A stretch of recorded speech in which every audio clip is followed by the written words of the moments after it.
Welcome to our deep dive, everyone.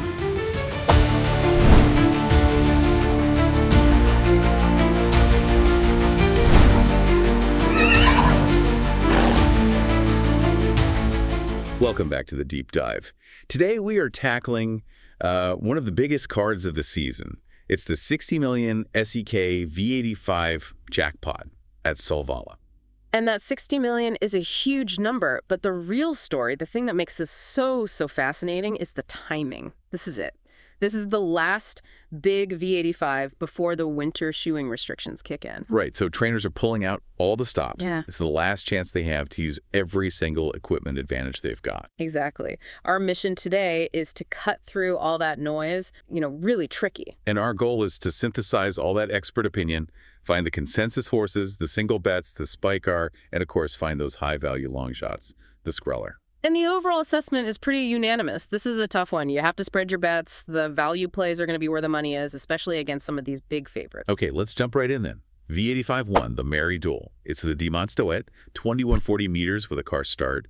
And it seems like everyone agrees it's a two-horse race. It really is. It boils down to a clash between number 2, Adriatica, and number 9, Great Skills. So tell me about Adriatica. She looks like the one to get the lead, the Spets. Yeah, she's in great form, and from that draw, she is the clear leader. And when she's in front, she is incredibly tough to pass. But I'm sensing a but here. The analysis seems a little cautious. She's heavily backed, maybe a bit overstretched. That's the hesitation, exactly. Because her main rival, number 9, Great Skills, is just. She's the class of the field, probably the best mare in the country. So she doesn't need the perfect trip to win.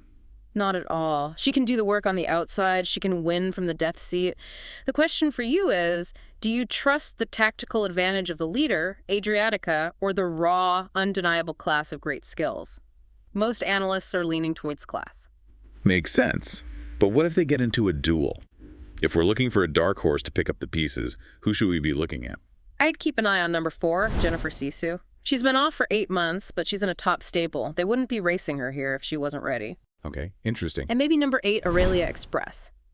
She has a ton of capacity and just showed a really wicked closing kick in her last race. Got it. Now we're shifting gears completely for V85-2, the Open Stow division. This is a long-distance slug, 2,640 meters with a standing start, a volt start. And we have a huge favorite here in number 2, Tactic Lane. She's hovering around 50%. This feels like a classic trap. She's what the analysts are calling a bad value favorite. Why?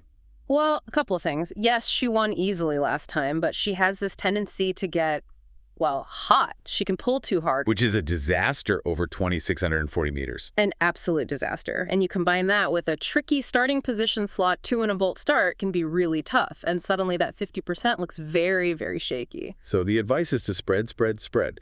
But where do we focus? On the front line or the horses with a 20-meter handicap? The value is almost entirely in the handicap group. From the front, sure, you include number 1, Guided Tour with Kielstrom driving. He's the likely leader. But the real money is made further back. Absolutely. You have to look at the horses with the 20-meter handicap for any real upside. So give me the names. Who are the analysts talking about? Okay, number 10, Lucky Silver.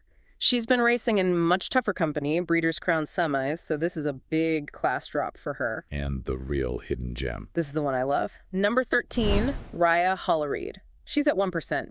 Basically forgotten by everyone, but she has the capacity of a top-class filly. 1%?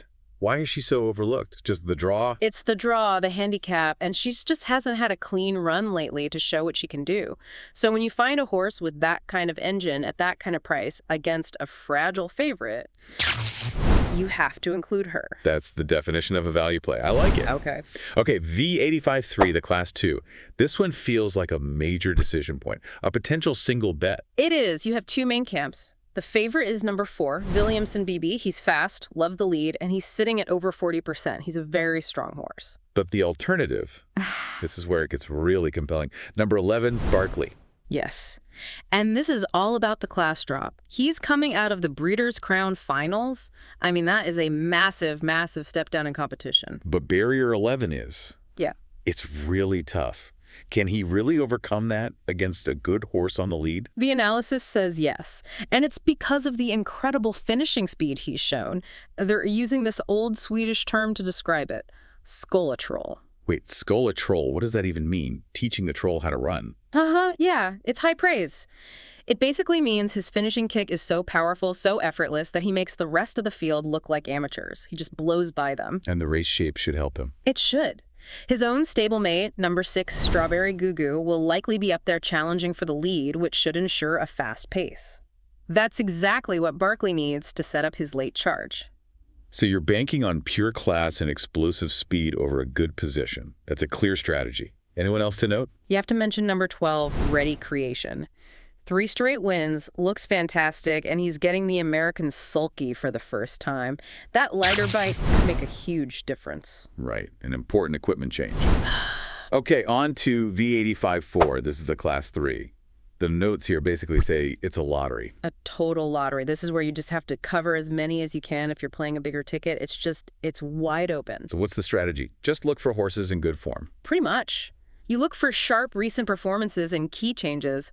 I'd highlight number 4, Idle Seabrook, from a top stable, won easily from the lead last time. And this is where that whole shoeing restriction context comes back into play, isn't it? It's critical here. Idle Seabrook is going barefoot all around for the first time. The stable is clearly saying, this is our shot, our one chance to use this optimal setup before the ban. That's a huge signal. Oh yeah, that's a big one. Who else? Number 9, Fantastic Hall, has looked great in the American Sulky. All right, now for the main event in many ways. V85-5, the Gould Division with the superstar. Number 10, Francesco Zet. The world-class horse. And he's expected to win, but the caution flags are everywhere. He's at 70%, which feels way too high given the circumstances. It is. He's got shoes on, he's in the back row, and he's coming off a loss. You're getting absolutely no value if you get on him. It's a huge risk for a tiny reward. So what's the play? What's the anti-Francesco strategy? It seems to revolve around number 7, Clarissa. Clarissa is the weapon. She's a fantastic mare, and here's the killer stat. When she gets the lead, she is undefeated. 4 for 4. The whole race comes down to the first few hundred meters then. That's it. Will horses like number 1 Bengen or number 2 Chur LA fight for the lead, or will they let her go? And if they let her go? If she gets to the front, she will be incredibly hard to beat. And from a betting perspective, spiking Clarissa gives you so much more value than taking the 70% favorite. It's a calculated risk, but it's the one you have to take in a jackpot situation. Love that angle. A tactical play for big value. And we should also mention number 1, bank it quickly. For sure. Only 5%, perfect inside post, and he never runs a bad race. He's the one who could benefit if there's a big duel up front. Okay, moving fast now. V85-6, the Big Noon Pokelin. A short distance sprint, 1,640 meters, volt start. I'm expecting fireworks. You're going to get him. This will be a brutally fast race. Spreading your bets is mandatory again. The favorite is number 1, JZ. Perfect post, top driver. Looks good on paper. He does, but the horses starting 20 meters behind him are absolute killers. The fast pace really plays into their hands. So who are the main threats from that handicapped group? You have to include number 3, Gangster Vendel. He's in top form, great closer. But the really scary one is number 14, Izad Zet. Another Breeders' Crown finalist. Exactly. A high-class 4-year-old. She has the raw talent to just run over all of them. The challenge is navigating the field from that wide post. But if the pace is hot, watch out. Is there another one of those sharp development or equipment plays in this race? Yes. Look at number 8, Vanderbilt. He's only at 2%, comes from the Nurmos stable, and he's going barefoot for the first time. Another one. The stable is signaling that this is the moment. They're swinging for the fences before the rules change. It's a classic high potential play. V85-7 now, the Silver Division. This one seems to be all about the powerful closers, even from bad draws. Yeah, this is a great race for horses with pure capacity. The 2 that stand out, despite their draws, are number 8, Jalapeno K. He just keeps winning, doesn't he? He's in amazing form. And the other is number 11, Kinky Boots. Just superb finishing ability. Raw power. And some analysts are even suggesting Kinky Boots as a potential single bet. Why him specifically from that terrible draw? Because his recent performances have been just devastating. The turn of foot he's shown suggests he's in the form of his life.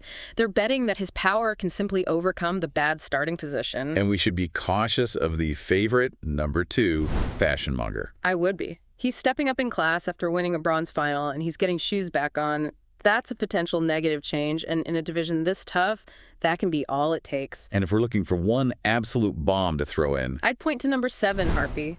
He's a really solid horse, and his betting percentage is way too low for his actual ability. You should be on any wider ticket. All right, the grand finale. V85-8. Class I bronze, short distance, 1,640 meters.